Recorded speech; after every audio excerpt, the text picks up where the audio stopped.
So today I'm going to be brewing the Public House IPA in the Pinter. So I'm just going to get this pack open and just show you what's inside it. So that's a look inside the pack. It's always the same layout, so you have your yeast, the actual press, and then what we need to do first, which is the purifying of the pinter. So I'm going to get started with that first. So to purify, we need to take the front of the pinter off, so that's the cap and the tap, and then we need to unscrew the lid. The lid can be tight. This wasn't fully tightened after we'd finished drying. Now the idea is we need to fill the pinter up to the red mark. I don't know if you'll be able to see that. So you need to fill it with slightly hot water. It says fill it with hot water. So I'm going to put some cold water in. And I've boiled the kettle. I'm going to pour some actual really hot water into here.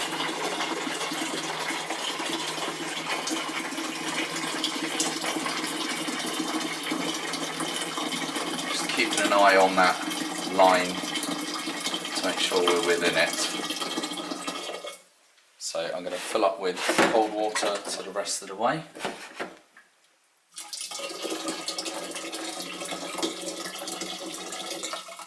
So that is hot as in there. Now to bring it down to make it warmish water.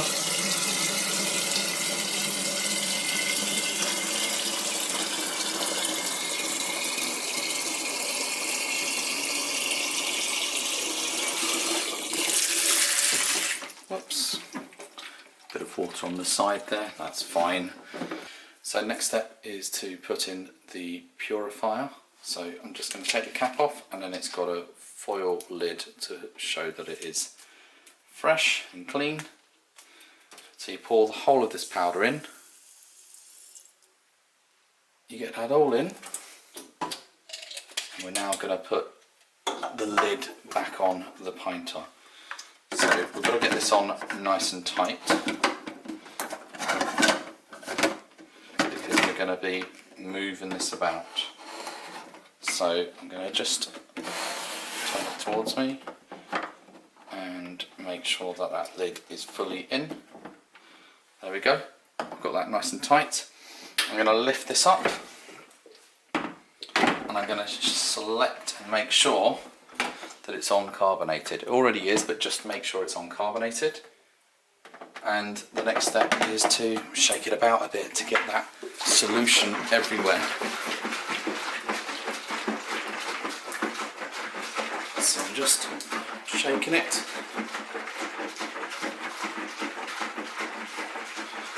Water's dripping off from where I got the excess water before in the sink. It says about 10 seconds, but just give it a good shake. Make sure it's all in there. Alright, the next step, I'm going to sit the pinter upright. I'm just going to make sure this is fully closed. Yeah, sometimes the handle seems to stick up a little bit. And we're going to attach the brewing dock, and this is to now cleanse or purify or sanitize this. So it's got the two little marks, so you're putting it down on that, and I'm in the wrong area. There we go. And then you're moving it across, and then you're getting the two lines in line here. And the next step is just to turn this upside down, and the solution will work its way into there. And you just let the water run through and just leave it for a while. Doesn't need long, it's just moving that solution around, sanitizing the brewing dock along with the actual pinter in here as well. What I'm going to do is get ready to detach the brewing dock from here. make sure that's on the correct setting. And you've got a grip on the bottom and turn.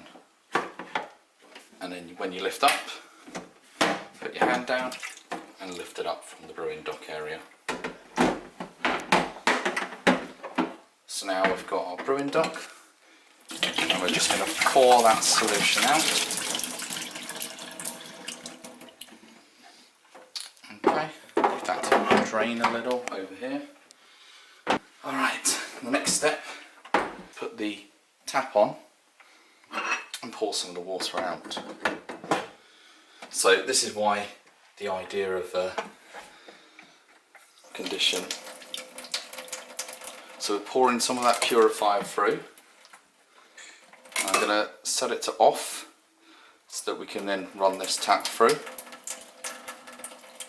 When you have it just on condition, it won't pour through. I've left that to hang about in it for a bit, just to make sure it's sanitised. I'm going to undo the lid, which is sometimes tight.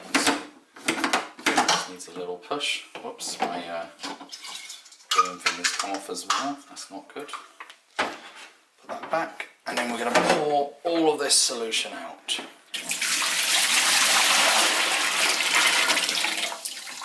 Okay. We don't need to give this a rinse at all. It's perfectly fine as it is. And we're going to get ready for brewing now. Right, now as I say, we don't wash it after using the sterilising solution, we just go straight in. So the idea is it's filling with cold water, and we're filling up to that red line area again.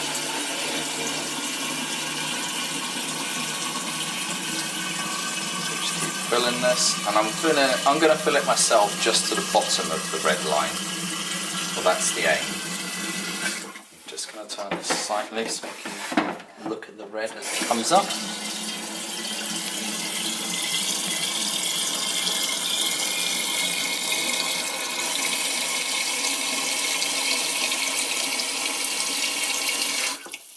So I'm just shy of the red line because I'm going to flush out afterwards with some water as well. I'm going to add some more water in a moment. So this is the Brewing pack, or the fresh press as they call it, so Public House. It's the IPA. 4.2% it's supposed to brew to. And my hands are wet, so I can't get this off. Let me just get that off. Don't do it with wet hands. Pull off the foil.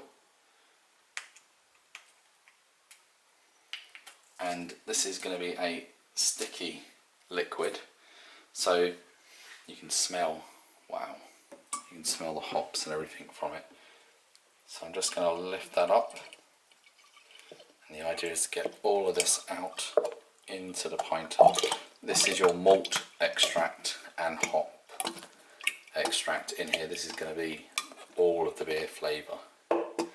Now what I like to do is, it's very sticky as I say, I like to fill up the bottle,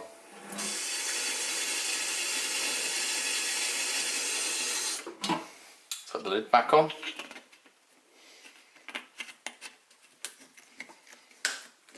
make sure the lid's on because we're going to go like this. And we're going to try and get all of that last remaining liquid into our brew here, and that's why I said I don't pour all the way up to the red line, because I know I'm going to add in some more. You see it comes out a bit more liquidy, a bit of foam on top as well. That's fine, that's good for the yeast to be pitched into. And that is practically empty in there. I don't see anything remaining. That's our fresh press in. Now it's time to pitch the yeast. They don't say what sort of yeast it is, they just say Public House IPA. Again, cap off, foil, which is keeping it fresh inside. Pull the foil off, and I like to make sure I get all of that yeast in, so shake the bottle about and get it pitched all over the foam. There we go, that's all the yeast titched. Have a look at that. Now it is all going to move about anyways once I put this lid on and give it a shake. So I'm going to put my lid on and I'm going to make sure it's nice and tight, because this is the final bit before it goes into the brewing dock. So I'm going to push this all the way round and make sure the handle goes flat down on top. So I've actually turned it too far slightly. There we go. Still got it a bit too far. Over tightened it. That should do. Looks nice and tight. Now we're gonna turn this, making sure it's obviously uncarbonated still, and we're gonna give it a shake. So it says for about 10 seconds or so, but what we're looking at doing is just mixing up all those ingredients, getting that yeast and the malt liquid extract all mixed in evenly around this brew. Alright, so that's enough shaking. Do just still want to slightly correct it, because as I say, I've overturned it slightly. Attaching this brewing dock, which as I say we've sanitised, so it's all about getting it on the correct angle and then pulling this across and then having it line up, so you have this line up correctly. And the last step really is to turn this upside down. You get everything going into that brewing dock. You make sure that the carbonation dial, I may have been calling it conditioning, but carbonation dial is set correctly. And then you store this in a, I would say room temperature, or just around room temperature. So you can get away with like a 15 to 22 degrees storing this. So I'm going to leave the pinter here to condition and to brew at this stage. So on here it says to brew for 4 days. On the website it says for better, to get a better version of this, to brew for 5 days. So I'm going to brew this for the 5 days according to their website, and then for conditioning time this says 3 days, but on the website it says 7 days. So this one will take just under 2 weeks to be ready. If you wanted to go via the quick method, it's 7 days, but I'm just following what they recommend for a better quality. So I will see you in about 2 weeks, where I'm going to be taste testing this and see how it's come out.